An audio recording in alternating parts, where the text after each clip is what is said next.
Stepchildren bragged about how they get everything without respecting me, so I proved them right by giving them nothing. Hello everyone, welcome to Reddit Visuals. You know, I used to believe that family loyalty was automatic, that if you married someone with kids, all you had to do was love them and they'd love you back.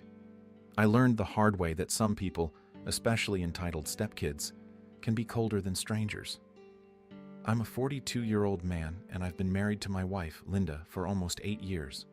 When we got married, she had 2 kids from her previous marriage, 17-year-old Jacob and 15-year-old Brianna at the time.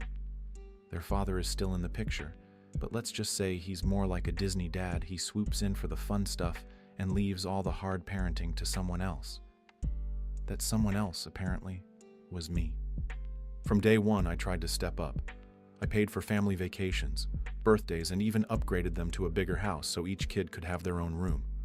I wanted to give them stability, a home where they felt safe and cared for. But what I didn't realize was that to them, I was just a wallet. The disrespect started small, ignoring me at dinner, rolling their eyes when I asked about their day. Little things. I figured they were just adjusting to having a stepdad. But then it escalated. One night, I overheard them talking in Brianna's room while I passed by. Jacob said, "We don't even need to listen to him. He's not our real dad. He just buys us stuff because he has to." And Brianna laughed and said, "Yeah, Mom said he wants to play daddy, so we just let him. He'll buy us whatever we want."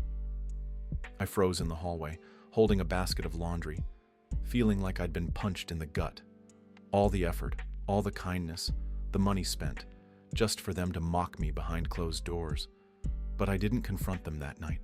I waited. I listened. And it kept getting worse.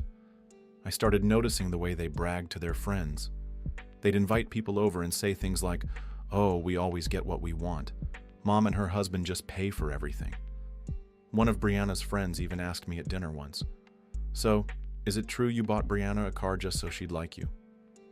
I laughed it off, but inside, I was boiling. They had no respect, no gratitude, and no clue how much I was sacrificing for them. Then came the breaking point. It was Christmas last year. I went all out. I bought Jacob the latest gaming console, a new laptop for school, and some expensive sneakers he'd been begging for. I got Brianna a new iPhone, a designer bag she wanted, and tickets to see her favorite band. I thought maybe, just maybe, if I gave them a magical Christmas, they'd see how much I cared. That morning, we opened gifts. They tore into the wrapping paper like vultures, not a single thank you from either of them. After opening the last gift, Jacob actually had the audacity to say, "Is that it?" Linda shot him a look but didn't say much. Later that night, I walked past their rooms again and heard Jacob say, "Man, he's so desperate. He just keeps buying us stuff. I bet if we asked for a car, he'd get it." And Brianna laughed. Something in me snapped. I decided then and there, I was done. So I made a plan. I stopped giving. Completely. Birthdays came and went. No gifts from me. They wanted rides to the mall. Ask your mom. They wanted new clothes, gadgets, game subscriptions. Not my problem. I wasn't mean about it. I just stopped. At first, they didn't notice. Their mom picked up the slack. But then, they started asking, "Hey, didn't you used to buy us gifts?" I'd shrug and say, "You guys already have everything you need." Months went by, and the tone in the house changed. Brianna's birthday rolled around, and all she got from me was a card that said, "Happy birthday. Hope it's a great one." Jacob started grumbling to his mom, "Why doesn't he buy us stuff anymore?" I knew it was working when I overheard them again, this time complaining. "He doesn't even care anymore," Jacob said. "Well, maybe because we never said thanks," Brianna muttered. I almost smiled in the hallway. The real satisfaction came during summer break. They were planning a trip to Disney with their friends, assuming I'd pay like always.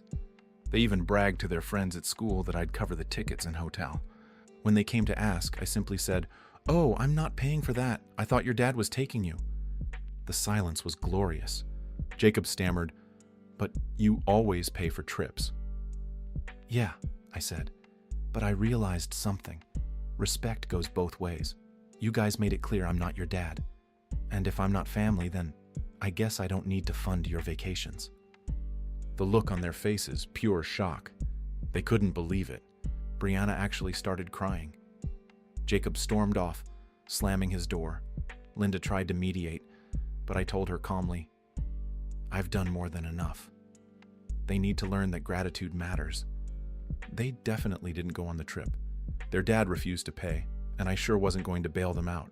They had to stay home that summer while all their friends posted pictures from Disney. The bragging stopped, but I wasn't done teaching my quiet lesson. A few weeks after the Disney debacle, things in the house were tense. The silence was different now. It wasn't the usual teenage sulkiness, it was guilt. You could almost taste it in the air. Brianna started trying small talk at dinner, asking how my day went, while Jacob just stared at his plate. I didn't gloat. I just quietly lived my life, finally without bending over backward for two kids who thought I was an ATM. Then came the final test. School was starting again, and every year I'd buy them new backpacks, clothes, and gadgets. This time, nothing. I watched them wait, thinking maybe I was just late with the gifts. The night before school started, Jacob finally broke. He came into the living room, fidgeting. "Hey, are we getting, school stuff?" I looked up from my book. "I think your mom's handling that. But she said she can't afford the laptop for my classes, and I need new shoes." I nodded. "I see. Well, I realized something. I used to try so hard to make you guys happy, but it never mattered. You laughed at me, called me desperate, bragged about using me. I'm not mad anymore, but I'm done." He just stood there, jaw tight, and left without saying anything. The next day, Linda confronted me. "Look," she said, "they're teenagers. They're learning. But you're making your point. Maybe it's time to forgive and move on." I looked her dead in the eye. I forgave them. But forgiveness doesn't mean I go back to letting them disrespect me while I bankroll their lives. I'm not their father, remember? They made that very clear. Linda didn't like it, but she knew I was right. 2 weeks later, I came home from work and found Brianna in the kitchen. She hesitated before speaking, which was unusual for her. "I wanted to say sorry," she mumbled. I paused, letting her continue. "Jacob and I said stuff we shouldn't have. We didn't realize you'd ever stop." I nodded slowly. "Thank you for saying that. I appreciate it." Later that evening, Jacob came in, awkward as ever. "Sorry, too. We were stupid." There were no hugs or tears. But it was real, and I could tell they meant it. Fast forward to Christmas this year. I still didn't go all out, but I bought them thoughtful gifts, nothing flashy, just things they actually needed and would appreciate. This time, when they opened their presents, both kids looked me in the eye and said, "Thank you." It wasn't perfect. They're still teenagers. But I finally earned something I'd wanted all along. Not their fake love, not their dependency, but their respect.